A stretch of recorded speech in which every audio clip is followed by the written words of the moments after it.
Assalamualaikum, halo, kita bertemu lagi di pembelajaran IPA kelas 8. Kita kali ini belajar tentang struktur dan fungsi sistem pencernaan makanan pada manusia. Mari kita belajar tentang materi ini. Apa yang terjadi ketika kita makan? Ke arah mana makanan yang kita makan di dalam tubuh? Melewati organ apa saja? Mari kita belajar bersama. Ternyata makanan yang kita makan akan melakukan perjalanan yang sangat panjang dari angka 1 menuju ke 2 dan seterusnya sampai melewati angka 7.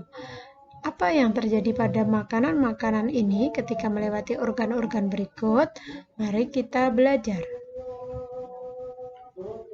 Ya, sebelumnya kita harus tahu, ternyata struktur sistem pencernaan makanan pada manusia terdiri atas 2, yang dimaksud organ utama dan organ tambahan. Organ apa saja di sana nanti akan kita pelajari. Sebelumnya kita akan belajar dulu sistem pencernaan makanan, fungsinya apa.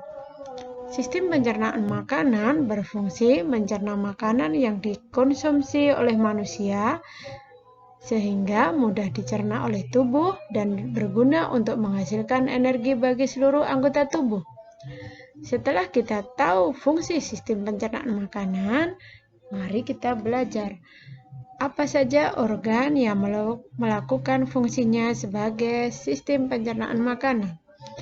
Pertama, kita belajar tentang organ utama dulu. Apa saja di sana? Yang pertama, tentu saja mulut. Di dalam mulut, proses pencernaan awal dimulai.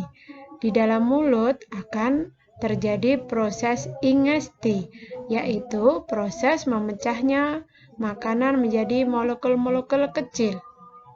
Tentunya yang memecah di dalam mulut adalah gigi kita. Lalu yang kedua, di organ kerongkongan, makanan akan melewati kerongkongan dalam bentuk molekul-molekul kecil atau bolus, lalu melewati faring atau saluran yang memanjang dari bagian belakang rongga mulut sampai ke kerongkongan. Otot kerongkongan akan melakukan gerakan peristaltik, yaitu berkonstruksi mendorong makanan yang berupa bolus tadi masuk ke dalam organ selanjutnya, yaitu lambung. Apa yang terjadi di lambung? Di lambung ada proses namanya digesti, yaitu proses pencernaan kimiawi. Otot lambung berkontraksi mengaduk-ngaduk bolus dan bercampur getah lambung. Di dalam lambung, makanan akan berdiam 2-4 jam. Lalu kemudian bolus tadi akan menjadi bentuk bahan kekuningan yang disebut kismus atau bubur usus.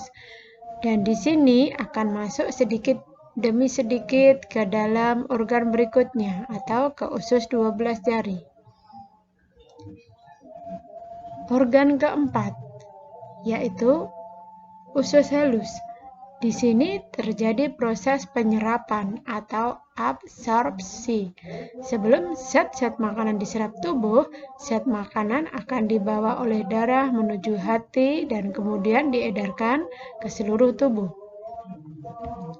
Setelah dari usus halus, kita menuju ke organ berikutnya, usus besar. Sisa serapan dari usus halus akan masuk ke usus besar yang merupakan zat sisa. Zat sisa di dalam usus besar tersimpan sekitar 1-4 hari. Lalu kita akan menuju ke organ terakhir, yaitu anus. Pada anus terjadi proses pengeluaran atau defeksi.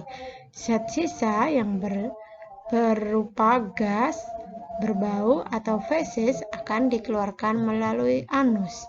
Ya, ini adalah saluran organ utama saluran pencernaan. Sekarang kita menuju ke organ tambahan. Apa saja yang membantu organ-organ utama dalam sistem pencernaan ada di sini. Organ tambahan terdiri dari 3. Yang pertama, ada di hati. Hati merupakan organ penyimpanan, yaitu memindahkan zat besi, vitamin dari darah, lalu menyimpannya. Organ yang kedua, kantung empedu, menyimpan getah empedu yang dihasilkan hati untuk dikeluarkan ke usus halus, dan dia berperan memecah lemak menjadi butiran kecil sehingga mudah dicerna dan kemudian diserap tubuh. Organ tambahan yang ketiga adalah pankreas. Dia letaknya di belakang lambung, merupakan penghasil cairan pankreas yang berperan memecah karbohidrat, protein, lemak, dan juga penghasil insulin. Apa fungsi insulin? Sebagai pengontrol keseimbangan glukosa di dalam darah. Ya, itu tadi adalah sistem pencernaan manusia dan organ-organ penyusunnya. Ya, semoga bermanfaat materi kali ini. Selamat berjumpa di materi berikutnya. Semoga bermanfaat. Saya akhiri. Wassalamualaikum warahmatullahi wabarakatuh.